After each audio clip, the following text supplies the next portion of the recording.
The Tale of Two Bad Mice by Beatrix Potter, author of The Tale of Peter Rabbit. Once upon a time there was a very beautiful doll's house. It was red brick with white windows, and it had real muslin curtains and a front door and a chimney. It belonged to two dolls called Lucinda and Jane. At least it belonged to Lucinda, but she never ordered meals. Jane was the cook, but she never did any cooking, because the dinner had been brought ready-made in a box full of shavings. There were 2 red lobsters and a ham, a fish, a pudding, and some pears and oranges. They would not come off the plates, but they were extremely beautiful. One morning, Lucinda and Jane had gone out for a drive in the doll's perambulator. There was no one in the nursery, and it was very quiet.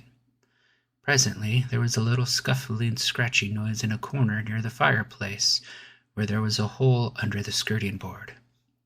Tom Thumb put out his head for a moment, and then popped it in again. Tom Thumb was a mouse. A minute afterwards, Hunca-Munca, his wife, put her head out too, and when she saw that there was no one in the nursery, she ventured out on the oilcloth under the coal box. The doll's house stood at the other side of the fireplace. Tom Thumb and Hunca-Munca went cautiously across the hearthrug.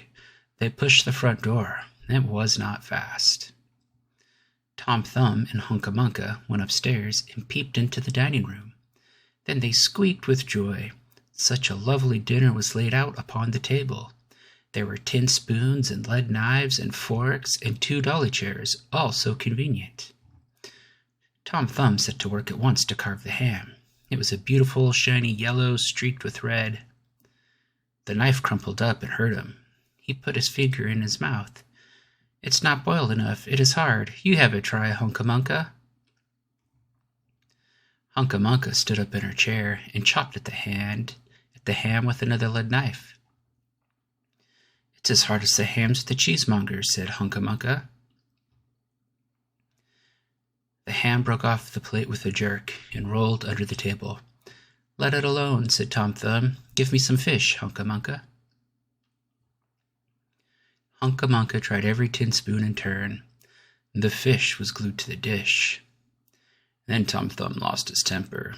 He put the ham in the middle of the floor and hit it with the tongs and with the shovel. Bang, bang, smash, smash. The ham flew all into pieces, for underneath the shiny paint it was made of nothing but plaster. Then there was no end to the rage and disappointment of Tom Thumb and Hunca-Munca. They broke up the pudding, the lobsters, the pears, and the oranges. As the fish would not come off the plate, they put it into the red-hot, crinkly paper fire in the kitchen, but it would not burn either. Tom Thumb went up the kitchen chimney and looked out at the top. There was no soot. While Tom Thumb was up the chimney, Hunca-Munca had another disappointment.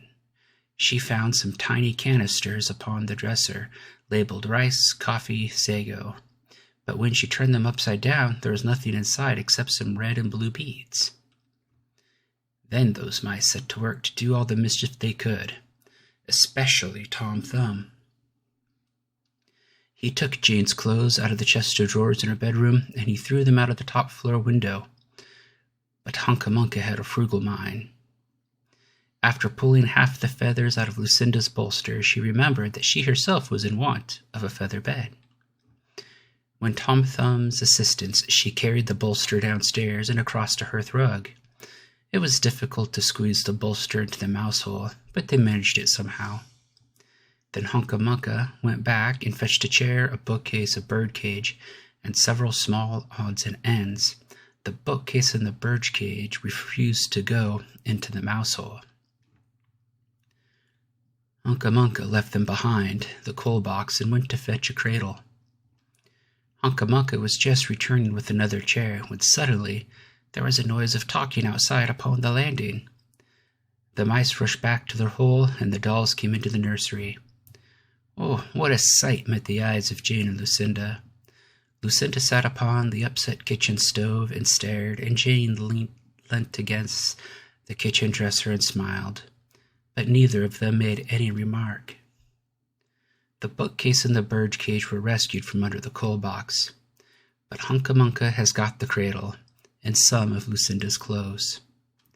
She also has some useful pots and pans and several other things.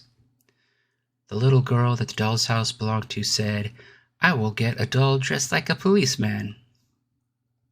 But the nurse said, "I will set a mousetrap." So that is the story of the two bad mice.